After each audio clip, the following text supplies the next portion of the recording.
You're in the way. Can you please leave the house until I get back? Understood. I'll head back to my parents' home then. So, I started making arrangements to move out of the house. Hey, what's going on here? My sister-in-law Karen appeared, obviously flustered. Didn't know, huh, Karen? But it's too late now. My name is Jennifer, a 34-year-old office worker. I've been married to my husband Mark for 2 years. We've been living a fulfilling life, but Mark is about to go on a 2-year solo assignment to Anchorage. I agonized over whether to accompany him, but I didn't want to quit my job, so I decided to stay behind. If Mark isn't around, paying rent feels wasteful, so I moved into my in-laws' house temporarily to live with my parents-in-law. There's another reason I decided to live with my in-laws. My father-in-law, Daniel, has become in need of care. Right now, Daniel lives with my mother-in-law, Nancy, so she has to handle both the caregiving and household chores by herself.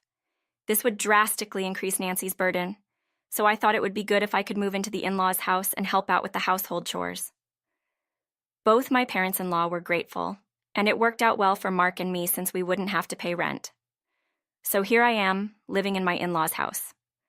My parents-in-law are genuinely kind people, so my life with them has been pretty comfortable. After work, Nancy usually has dinner mostly prepared. I initially offered to take care of dinner, but when her caregiving duties are light, Nancy often helps out. We finish up together, and dinner is ready in no time. I really appreciate coming home to a nearly ready meal. Plus, it's lovely to cook with Nancy in the kitchen, and even when I'm tired from work, cooking is therapeutic. I initially felt lonely about living apart from Mark for 2 years, but thanks to my in-laws, I've been able to ease that loneliness quite a bit. Jennifer, your cooking is really delicious. I know, right? Mark is so lucky to eat like this every day. Come on, Nancy's cooking is amazing too. Mind sharing your recipe next time? Sure, I'd love to. My relationship with my parents-in-law was pretty great.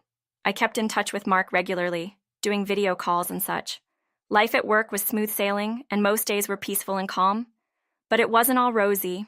My issue was Karen. I'm home. Hey, Karen, welcome back. Were you planning on coming over today? Thomas said it's a happy hour, so here I am. You could have given us a heads up. Well, you don't have to be formal with me, so it's cool if I just show up. It's not like I just came home to visit. Hi, Karen. Wait, why are you here? Karen made a face when she saw me. Jennifer is living with us now. Living here? We explained this to you, remember? Because Mark is on a work assignment, Jennifer is staying with us temporarily. Is that so? Oh, we could have a nice family dinner. Karen's offhand comment had a barb in it. It felt like she didn't consider me part of the family. Hey, Karen, Jennifer's part of our family too. What's the problem? Daniel also seemed concerned and called her out on it. Karen just rolled her eyes and mumbled, whatever. I sighed. For some reason, Karen has disliked me from the get-go. Her cold attitude puzzled me. Despite being married for years, Karen still treated me this way, so I usually kept my distance. Living with my in-laws meant seeing Karen more often, whether I liked it or not. Karen, on the other hand, can't stand me. She avoids making eye contact or starting a conversation with me during meals, and yet she has no problem barking orders at me. Hey, Jennifer, don't you notice we're out of drinks? Go get some more. You're really not thoughtful, are you? Karen keeps dishing out insults, and it's annoying. Hey, Karen, don't talk like that. Yes, exactly. Jennifer works hard, isn't your maid. Stop ordering her around like that. Thankfully, my parents-in-law intervene means when Karen treats me poorly, which has been a big help. But that only seems to fuel Karen's resentment towards me. My parents are just peace-loving, not necessarily fond of you. Don't get ahead of yourself. Whenever we are alone, Karen would attack me like this. Why did she dislike me so much? Some time passed, and Karen announced she was pregnant. Mom, Dad, listen, I'm pregnant. Karen joyfully shared the news with my in-laws. Really? That's wonderful, Karen. My in-laws were ecstatic that Karen was going to have a baby. Karen had been married for about 3 years and seemed anxious due to her age, so she looked incredibly happy about the pregnancy. Congrats, Karen. When I said that, Karen had a smug look on her face and said, Thank you. She seemed like she had more to say, but I chose to ignore it for now. Then, when we were alone for a moment, Karen turned to me with a sly grin and said, "When are you ever going to have a baby?" I wonder. Normally, if you don't have an heir, you're considered useless, you know. Well, you are useless in many ways anyway. Karen was clearly trying to belittle me and assert her dominance. Was her smug face earlier because she wanted to say this? First of all, Karen is older than me, so she has no room to talk. Besides, it's petty of her to look down on me just because she had a kid. She probably wants to prove that she's better than me in some way. I've started to understand why Karen dislikes me from the way she's been treating me recently. Not to brag, but I work for a major corporation and make a good salary. I also graduated from a prestigious university. On the other hand, Karen went to a junior college and became a housewife after initially being a contract employee. She seems annoyed that I'm a career woman, so she often says having a high education and a good job doesn't necessarily mean you're happy while looking at me. I usually let it slide, but it's tiring to be constantly faced with her rivalry. But she's celebrating the birth of her child now, so I decided to let it go this time. "Jennifer, you look tired. Are you okay?" "Huh? If something's bothering you, feel free to talk about it. About work, or anything else really. Including stuff about Karen. Every time Karen comes here, she says something nasty to you, right? I can watch her when Daniel and I are around, but I've been worried about you when you two are alone, Nancy." I was touched that Nancy had been watching out for me, so I opened up a little bit about being tired of Karen's attitude. "I'm really sorry about that." Nancy apologized on Karen's behalf, but it's not Nancy who's in the wrong. Karen's the one with the problem, constantly competing and picking fights with me. "You have nothing to apologize for, Nancy. Even just talking about it like this makes me feel a little bit better, really. I'm sorry I couldn't be more helpful." I felt a bit guilty for making Nancy feel down, basically, or rather, 100% of the problem is with Karen. But I realized that I needed to address this issue somehow. Then, something happened that made me lose my temper. One evening after dinner, my phone rang. I was about to answer, but I froze when I saw the screen. Karen's name was displayed. Surprisingly. "Oh, it's Karen. What could she possibly want? Who knows? I'm sure it's something unpleasant. But since Nancy saw the screen, I can't avoid answering it. Hello? Jennifer, could you move out for a while?" "What?" I accidentally raised my voice. Nancy, who's next to me, looks at me with concern. I might as well let her hear what Karen is saying. I switched the phone to speaker mode. Karen's voice is now clearly audible to Nancy as well. "What do you mean, move out? I'm planning to go back to our hometown to give birth." I glance at Nancy. Nancy shakes her head, indicating she wasn't aware of this. "Have you discussed this with Nancy and the others?" "I'm going to. I'm sure they'll agree, so I'm not worried." I'm flabbergasted at Karen's selfish reasoning. In any case, you being here will be in my way. "Excuse me? You're just in the way? Why do you dislike me so much? What's prompting you to constantly criticize me? You're so annoying, always acting like some career woman. Plus, it's irritating that you're friendly with my parents.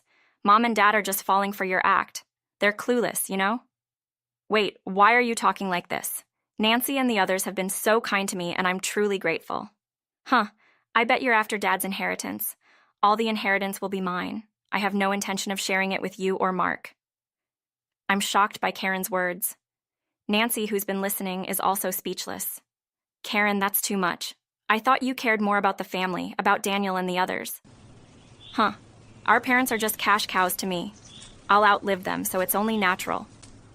"Karen, that's just cruel." "Shut up. I don't want to hear it from you. I know how conniving you can be. Being around someone as toxic as you will ruin my unborn child's character. That's why I don't want to be around you. Please leave the house until I return." How selfish can one person be? Then Nancy opens her phone's note app and types, "Just say you'll leave. Don't worry, I have a plan," and shows it to me. So, urged by Nancy, I say, "All right, I'll go back to my parents' house. Please do let me know as soon as you leave. But try to leave as soon as you can. Leave within a week to 10 days. Karen hangs up after saying that. I'm so sorry about Karen, Jennifer. I can't believe she's been harboring such awful thoughts. I've made up my mind. I'm going to cut ties with Karen because Karen clearly doesn't care about me or Daniel. Even if she's a parent, if she treats us that badly, any love will vanish. I think Daniel will feel the same way. Daniel was dumbfounded when he got home from happy hour and heard what had happened from Nancy. Nancy then shared her plan with them. The plan was to sell their in-laws' house and empty it.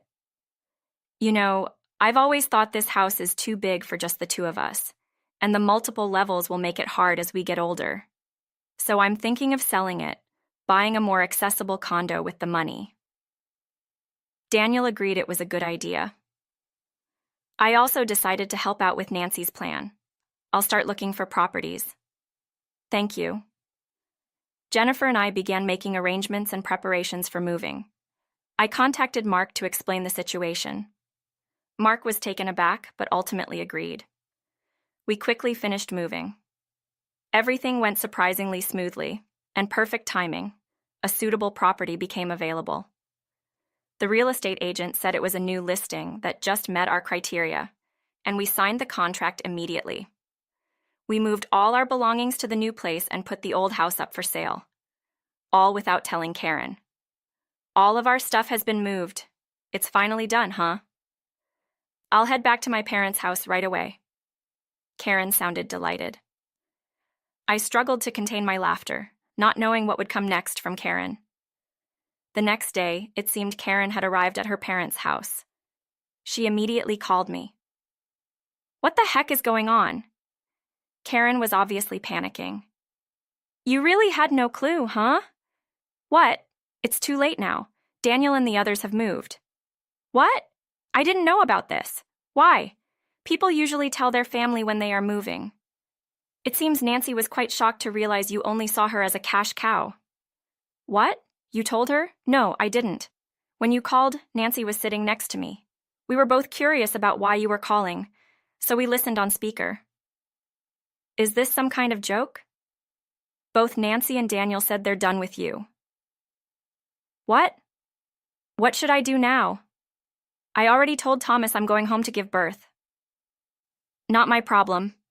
All this is your fault for treating your parents so poorly. Wait, I didn't really think that way. Oh, come on. You're revealing your true colors when you think Nancy isn't listening, aren't you? Either way, they don't want to talk to you anymore, so they're not telling you where they moved. I don't want to talk to or see someone as mean as you.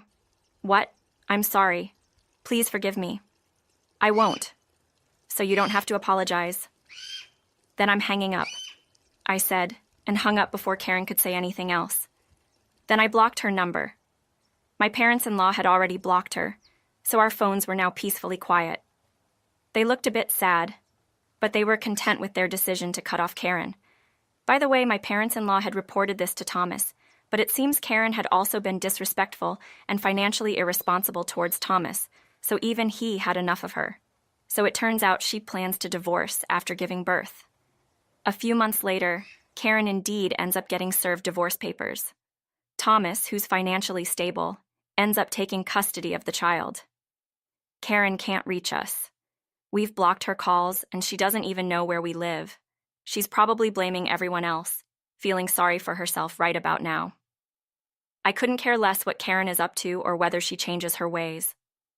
While waiting for Mark's work assignment to finish, I've been spending peaceful days with my parents-in-law. Mark visits us regularly and brings gifts from Anchorage whenever he can take some time off. I go to Anchorage and we spend quality time together. The days are flying by, and I know it won't be long before Mark and I can live together again. Until then, I look forward to more happy